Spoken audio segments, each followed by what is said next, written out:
What up, Entourage? I'm back. 2 videos in 1 day. Yes, that's right, guys. I want to make sure we get your teams right. And this is probably the most beneficial video to all of you guys. Why? Because you guys absolutely suck at trading. I get more questions about trading than anything else, and I just want to pull my hair out. So I was like, look, I got to make this video to clear. So anytime you guys ask me questions about trade, I'm going to point you to this video. But it's very, very important because you guys are shooting yourselves in your own foot. So if you're new to the channel and you like what you hear, if this helps you, please, thumbs up. More importantly, the sub. Turn on those bell notifications because we're about to get deep. All right, guys, trades. The first thing you do, or don't do not send an offer. No! It's like showing your cards in blackjack. Why would you do that? Because if you send an offer, then the owner knows 2 things. Who you want, so all of a sudden their player, his value is escalated, and who you don't want. So now your player's lower. How is that beneficial to you? It is not. The first thing you do when it comes to trading is you contact that owner and you begin talks.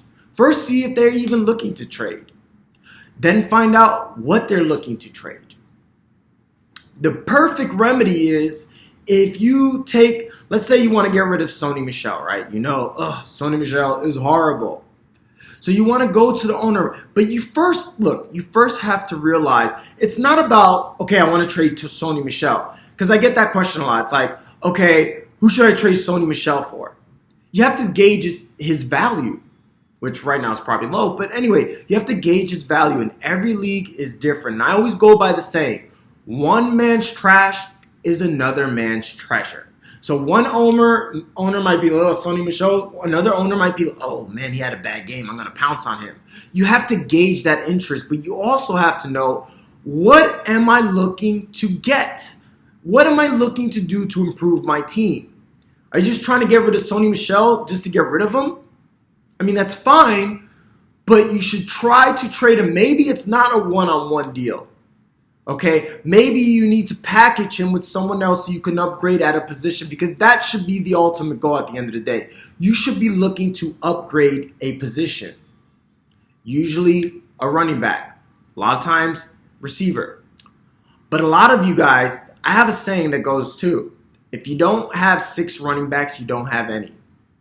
Okay, so some of you guys, you have excess receivers. You have 2 or 3 receivers on the bench. You don't need that many receivers.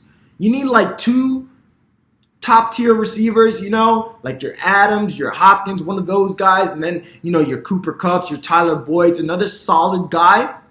Then after that, guys, you could plug and play receivers. You could play the matchups. They're on waivers. It's fine. Receivers are not that important. So if you know you got a surplus of receivers, then you want to go maybe after a running back because you only got 2 or 3. And a lot of people think, like I said, they're set at 2 or 3 running backs. No, you're not. No, you're not, especially if they're, you know, flaky guys like Marlon Mack as you're starting, you're relying on him, or Austin Eckler. You're not secure, guys. You're not secure. So trade with somebody that needs what you have a surplus. So if you know there's somebody that needs a receiver, some of you guys got really good receivers on the bench, like DJ Moore. Maybe you can't get that much for DJ Moore, but you have another frontline receiver, like a Tyler Boyd, somebody like that. It's okay to trade that guy because then DJ Moore, you know, he's still a startable guy. And if you could upgrade a position that you're, you know, not so strong at, then DJ Moore is serviceable, more like a wide receiver 3. But like I said, you know, I don't know your roster, but you kind of can maneuver. Some of you guys got like, you know, Evans, Chubb, Tyler Lockett, DJ Moore. He's like your 4th receiver. You could trade Tyler Lockett, sell him high, and then plug DJ Moore in, and then you upgrade, you know, on a running back like a Joe Mixon because you only have Marlon Mack and DJ. That's going to build you a lot solid a more solid team because running backs are harder to come by and they go down a lot more. Receivers, like I said, you could play the matchups. Look, you had a guy like MVS last week, who I think is a good receiver, but he had a nice matchup. He took advantage, and you see that every single week. Okay? The other thing is, guys, whoever gets the best player in the trade usually wins. It's just like the NBA. You know, they could make the package look so appealing, all these first-round picks and everything like that. Whoever gets the best player wins. And whoever trades 2 players for 1 wins. And I'll explain to you why. Let's say, you got Nick Chubb, right? And someone offers you Juju and Tevin Coleman. You're like, okay, I got Nick Chubb. I'm still getting a running back in return that's pretty good. He's an RB2. I'll lose some of Nick Chubb, but I'm getting Juju. I'm getting an awesome receiver. Wide receiver 1, gets lots of targets. You're excited. Okay? But that trade is not Chubb for Juju and Coleman. It's Chubb and whoever you have to drop. And that's the part you guys miss. That's the part you guys miss because you always have to drop somebody if you take on more players. Now, I don't know about you guys. Some of you guys got crappy benches, so it doesn't matter. Like, you're dropping Latavius Murray. Who cares? Some of you have good benches. And you're dropping somebody at the end of your bench that could be like, let's say, Alexander Madison. And he's your cuff to Cook, or even if he isn't. Alexander Madison, if something happens to Cook, is an RB1 and a potential league winner that you will be dropping. So now the trade, at least for you, it's Nick Chubb and Alexander Madison for Juju and Tevin Coleman. All of a sudden, that doesn't look so great. Okay? Because Tevin Coleman, he might pan out. He might be a really good RB2. But you could still probably find a Tevin Coleman somewhere down the line on waivers. And that's the question you got to ask yourself. Are these 2 players that I'm getting back in return, is it one good player who's not as good as my player, Juju is not as good as Chubb, and then a guy I could probably find on waivers? And I bet you, 9 times out of 10, that second player that you're getting, that throw-in to make the package appear more nice, is somebody comparable to somebody. It's a player comparable to what you can find on waivers. Because you can always find a wide receiver 3 with a nice matchup. Most teams, unless you're in deeper leagues, but usually you can find a receiver to plug in as your wide receiver 3. You cannot find a Nick Chubb on waivers. Okay? So keep that in mind. Keep that in mind. Now, on the flip side, let's say you're trading Juju and Tevin Coleman for Chubb. This is where I get excited because, again, it's not Juju and Tevin Coleman for Chubb. It's Juju and Tevin Coleman for Chubb and whoever you pick up. So let's say you're the guy picking up Alexander Madison, a potential league winner, or Tony Pollard, another stash back. You see where I'm going with this? That's why the guy who trades away 2 players, 99% of the times, they won. Because they're the smart guys. There's always people looking to pounce and make, these packages, appear more beautiful than they are, and they're really not. So, don't be that guy that falls for fool's gold, because that's essentially what that is fool's gold. Is putting a ribbon on a package, giving you extra players, enticing you. So that's why when you guys ask me, guys, who should I trade for? What do you think I could get for this person? It all depends on the owner, and you have to gauge their interest. If you know you want to get rid of Sony Michel, go after an owner that could use a running back. Okay? And then see what you need. Maybe you want to trade for a receiver. Now, if you trade Sony Michel for another running back, a lot of you guys are doing those type of deals too. Should I trade Mike Evans for Juju? It's like they're the same tier. Like, those are not the trades you want to make. You want to make trades to upgrade a position, to improve a position, but a lot of you guys don't even know what you want.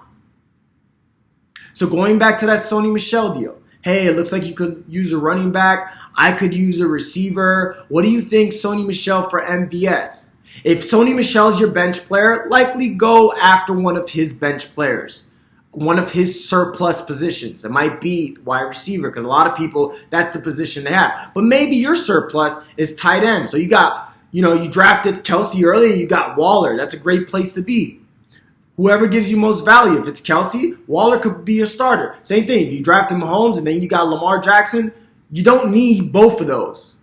Just like you don't need 5 or 6 receivers, you don't need a backup quarterback because the chances are if you got Mahomes, you only need another quarterback 1 week. And you could get by with a Matt Stafford or Andy Dalton. Quarterback's so deep. Look at Daniel Jones. He'll probably be a QB1, maybe a high one, and he's on waivers or he just got picked up. Kyle Allen is probably still on your waiver, and he might be somebody with those weapons, as long as Cam's out, that could give you QB1 numbers. So that's not important.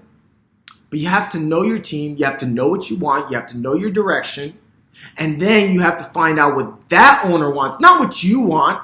Because you might try to approach him with Sony Michel. He's like, nah, I don't want Sony Michel. I want this person. And then you work a package around that. But you don't want to show your cards. You don't want to let them know too early who you want. You want to kind of like, hey, I see you could use a running back. I could use a receiver. I think this would make sense and really help the both of us. Make it about them. Too many times you guys make trades about you. And this is sales 101. You make it about them. You don't want to make the customer feel like you're trying to sell them. You want them to feel like they want to buy. You want to entice them to buy. Everybody likes to buy. Nobody wants to be sold.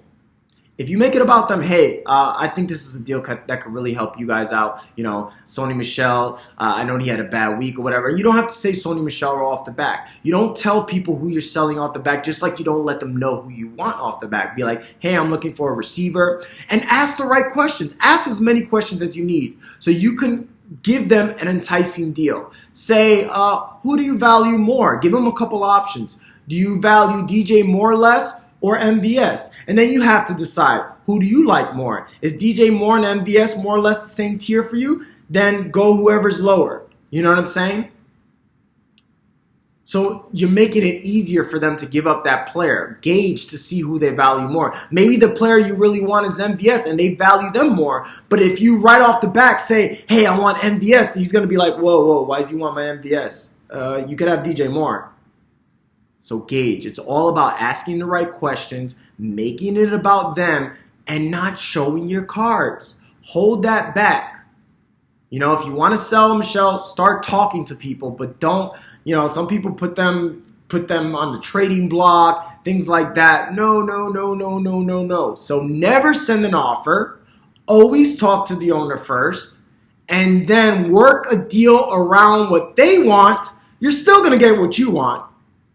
But don't be so narrow-minded and be like, well, I only want to sell Michelle. No, if they want somebody different, then see how you can work around a package around that. All right, guys? So I hope this video helps because, again, if I get one more trade question about who should I target, who can I get for this, I don't know. Ask around. What I feel, that player should garnish could be totally different from your league, guys. Some leagues, people are a lot smarter. Some people are like, nah. So yeah, if you have any questions, leave a comment. And again, guys, if you found this beneficial, please give me a sub, give me a thumbs up, turn on the bell notifications, and until next time, you already know the drill. I'm out.